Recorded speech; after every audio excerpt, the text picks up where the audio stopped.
Welcome back, guys. I'm going to be covering Marvin Bagley III and let you guys know what he's going to be coming in to do right away. And the way I see him playing and the potential I see in him and who I compare him to, and more of people just need to wake up and stop hating on Bagley. I understand his injuries have been a big part, but that's part of the game. And it sucks that it's been early in his career.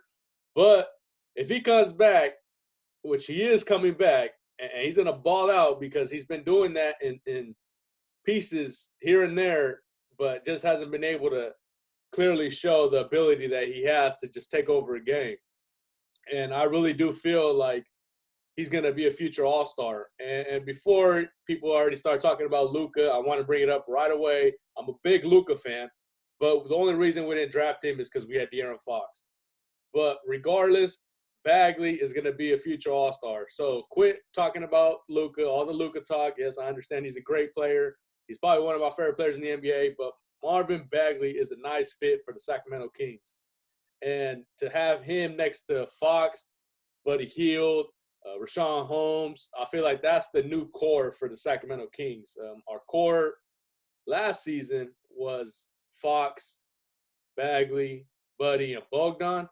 But I feel like Bogdan has taken a step back, and I really like his style of play. Don't get me wrong. It's just that I feel like Rashawn Holmes has stepped up that much, and he's still a young player. He's kind of entering his prime, and he fits our system, should I say that. And so, yeah, man, let's get started with some of the highlights. I'm going to break down what I see in Bagley. And first and foremost, I'm going to break down this play here. So Marvin Bagley is a hustler. And the thing I like about him is he plays both sides of the court. So right here, he's playing defense, and the guy's driving in. He blocks the shot. Back. Runs back to the offensive side, scores right away. That right there just shows you the type of player that Marvin Bagley is. I mean, he plays both sides of the court, and a lot of players have forgotten that, and they play either just the offensive side, or some players like Patrick Beverley just plays defense. I mean, but you got Kawhi Leonard, Paul George, and players like that play two sides. And I feel like Bagley is going to be one of those guys that plays two sides of play, of both sides of the court. So this next play in the same game, 1 minute later, he does the same exact thing. He blocks the shot, runs down, sets himself up in position to get the ball, and scores again. Man, that you don't see that in young players. That just shows you that he's going to be a pretty legit player. See, if I'm the coach, I'm going to put Marvin Bagley on the corner baseline in isolation. That's where he plays the best. I mean, it's a one-on-one. He could face you up, right, and use his quickness to go right past you and score. And that right there is like, damn, that's a one-on-one matchup. And a big dude to use his quickness, they're going to have to either bring another player to slide over to help, and he'll just pass the ball out to Buddy, Bogdan. Fox could also get the ball and take it in and penetrate and pass out, and it just creates mismatch. So I think that's the best position to put Marvin Bagley at on the court. Just put him on the corner, on the baseline, and put him in an ISO situation. He could also play with if he faces you up and he takes it to the hole, he's going to spin off you. If you're going to cut him off, he'll spin off you, take it in. He knows how to create contact. And if not, he could also have his back towards the rim. And that's where he goes into the next level. Because if he has his back against the rim, that's pretty hard to guard, man.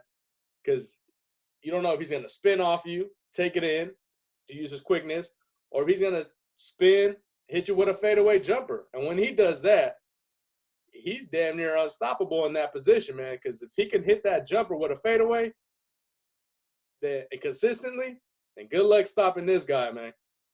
Not only does he have the ability to make fadeaway shots, but he's also able to catch lobs and have the whole mid-range. And not just that, but able to shoot three-pointers. What was that, Grant? Is there anything he can't do? I haven't seen it. Yeah. I don't know if there's one thing that he cannot do. He covers it all, man. I mean, he blocks shots, runs the court. He could handle the ball, face players up, and shoot threes. Come on, man. Marvin Bagley is here to stay, here to be an all-star.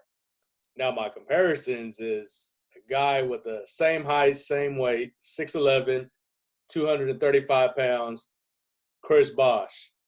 They play the same exact way, man, and that's my biggest comparison is just because of the way they could face a defender up, their back turned towards the rim, go right past the defender, being able to shoot threes. They block shots. They hustle down the court, and they're able to play with faster guards and run down the court, up and down the court with them.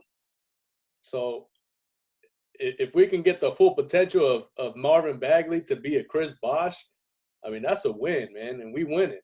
And I feel like he can really be him. So, yeah, man, I mean, this is my whole take on Marvin Bagley. I feel like he's going to come in and do what he's been doing. It's just the fact that injuries have been holding him back. And I feel like this is where he's going to turn his whole career around. And hopefully the season comes back and he's going to be there to help us make the playoffs, because I think we're still going to make the playoffs and maybe hopefully win 1 or 2 games against the Lakers in the playoffs and build off that for the next year. So, yeah, let me know what you guys feel about my take on Marvin Bagley.